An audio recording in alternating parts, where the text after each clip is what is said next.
le chef Cyril Lignac donne rendez-vous aux téléspectateurs de M6 chaque soir de la semaine pour préparer des menus de fête en direct dans Tous en cuisine. Désormais, on sait combien de personnes sont au fourneau en même temps que lui.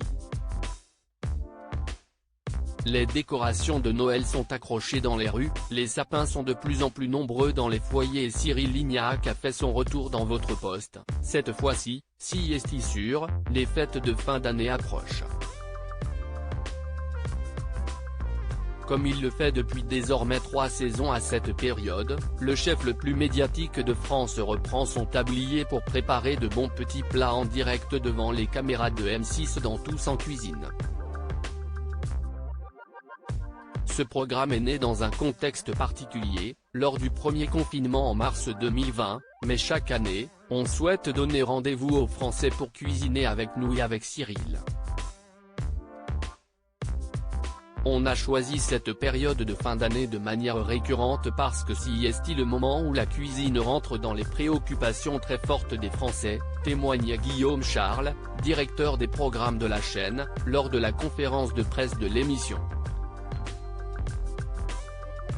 Tous en cuisine avec Cyril Lignac, un changement de lieu pour la nouvelle saison à l'occasion de cette nouvelle édition, M6 et la production de Tous en cuisine ont procédé à quelques changements.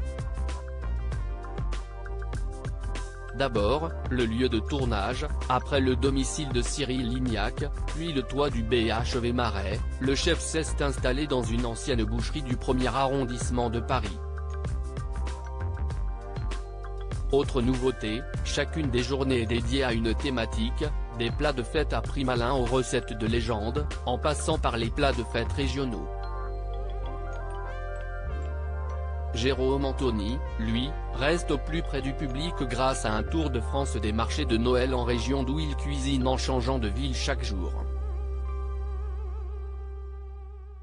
Dans Tous en cuisine, des téléspectateurs au fourneau en même temps que Cyril Lignac devant l'émission de Cyril Lignac. Existe deux types de personnes, celles qui sont au fourneau en même temps que le chef avec un écran dans leur cuisine, et celles qui regardent le programme tranquillement avec un plaid sur les genoux dans leur canapé.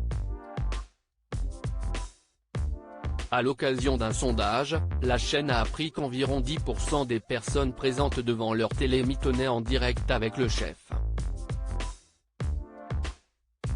Un joli score. Il existe toutefois une troisième catégorie de gourmands puisque nombreux sont aussi les téléspectateurs à préparer les recettes pendant le week-end, CIST pour cela que le replay est classé par recette et non par date d'émission. Et vous, dans quelle catégorie vous situez-vous? À lire aussi ça prend un temps de dingue, comment Cyril Lignac confectionne ses recettes dans Tous en cuisine.